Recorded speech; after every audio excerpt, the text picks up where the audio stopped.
Hi, I'm the PaperPatriot, and today we are making the torso of Goku, starting right where we left off last time in episode 9. So you should already have this much done, most importantly the next section, since that will be the starting point of the upper body. Let's go. If you want your character to crunch, make a waist joint. Exactly like I showed in episode 3, the T-joint tutorial.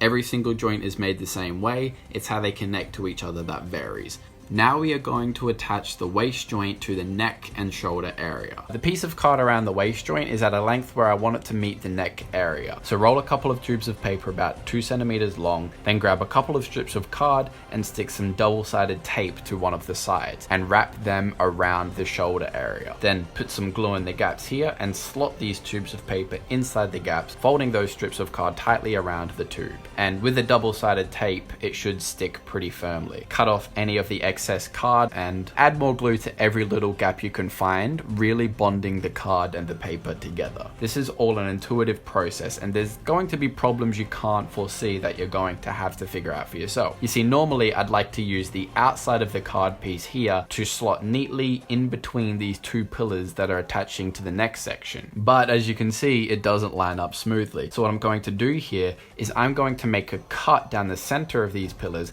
and slot each of the sides of the card in between the pillars, so everything stays pretty centered. And then I'm going to add a heap of glue to all the gaps to make it really solid.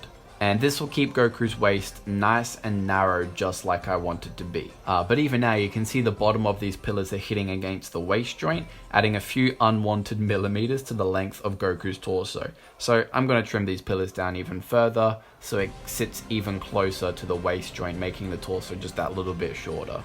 And this isn't something I've really had to do for any other model so far. I'm just doing what I think is best along the way to fill my vision for the character. Then of course, add more glue to every gap you can find, because the glue is really what is going to make the paper so solid.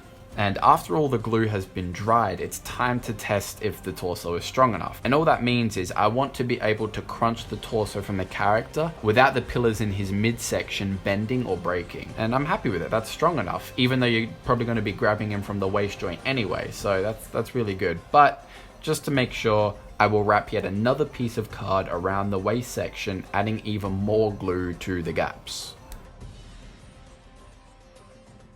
Here I'm just checking to make sure the proportions line up with my illustration, and it's looking good so far. Now, the final step is to buff up the abdomen a little bit, to make his stomach stick out more and add some extra depth to his torso. And what I have here is I have this piece of card, which is basically just 2 lines curving away from each other. And so when you fold this together and make those gaps meet, you will get this arch shape, representing the rib cage basically. And that piece is going to be stuck onto the body with some glue and sticky tape to give the general structure of the torso. To clean it up a little bit, you may need to cut any excess parts of the card here that are covering the shoulder slots or hindering the neck, like I've done so here. The abs are easy, don't make it more complicated than it needs to be. All you do is you break the 6-pack abs up into sections of 2. Draw them flat, a couple of millimeters larger than you want them to be when they fold together, because they will become a little bit narrower as you cut the paper and fold it back. Then make 2 or 3 little cuts in the paper to fold together, making them pop out a little bit, giving that 3D shape. I usually do one rough copy just in case I make any mistakes to make sure it all lines up properly, but honestly this really isn't necessary, it's just me overcomplicating it. Then of course add the color and line work to your final copy before sticking it onto the model. For Goku's skin tone I'm using E00 and E13 in the Copic markers. And you can see that I'm coloring it exactly the same way I already colored my illustration of Goku that I'm using as my blueprint. I think it's critical to have a full body drawing of the character you are making, because the goal here is to bring the drawing to life, to add that extra dimension to it.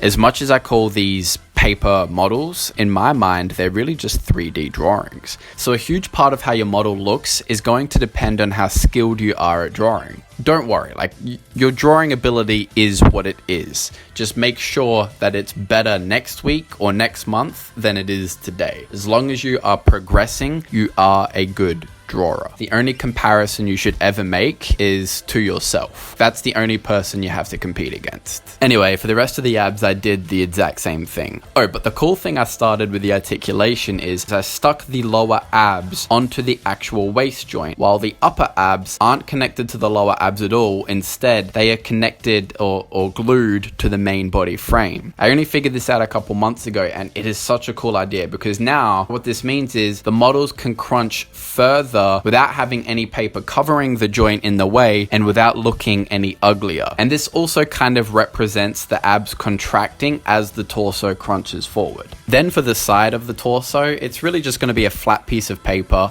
with a couple of extra cuts to round it out a little bit, and I've also got a couple curves here so it does neatly fit around the main 4-pack abs Goku has here, and then it'll wrap around towards the lower back. And the uppermost layer of Goku's abs is actually this really long piece that sort of wraps around the side. So what I've done here is I just have the shape here drawn flat, and I've just made a lot of very small cuts along the way to just get that curve that I want. And then I colored it in, and you can see I made it so it lines up nicely with his upper abs when being glued to the torso.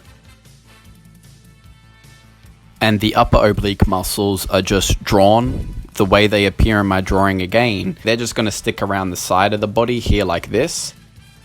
And now moving on to the chest, you can see it looks like this when it's flat. Really, all it is it has this upper section here is drawn how you want the chest to appear from the front. And then you have this flat piece here on the side that will actually bend down and tuck under, forming the bottom plane of the chest, making the muscle pop and stick out. And also, as you can see on my template here, I do have a few other smaller cuts that are going to be folded together just to round out the shape a little bit further. Alright, and before you fold it together and color it in, make sure you flip it over first and trace it onto another good copy piece of paper because the shape is symmetrical, so it's going to be a lot easier just tracing the template you already have instead of making it again.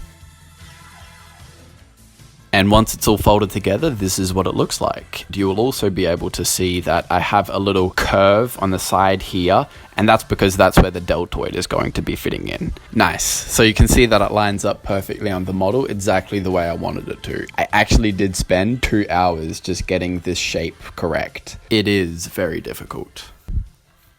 And that is it. That is my tutorial showing you how I make the muscles of the torso. The main thing I want you to take away from this video is seeing how I do things and the basic principles I use in creating 3D shapes with paper. I don't want people to be watching this video expecting to make a paper model exactly like mine. That's not the goal here. The goal here is for you to just do the best you can with what you have and improve every single time. Thanks for watching, everyone. I really appreciate your time, and comment below what you think and what you want to make, whether it's with paper or not. I really do want to hear what everyone has to say. Until next time, bye.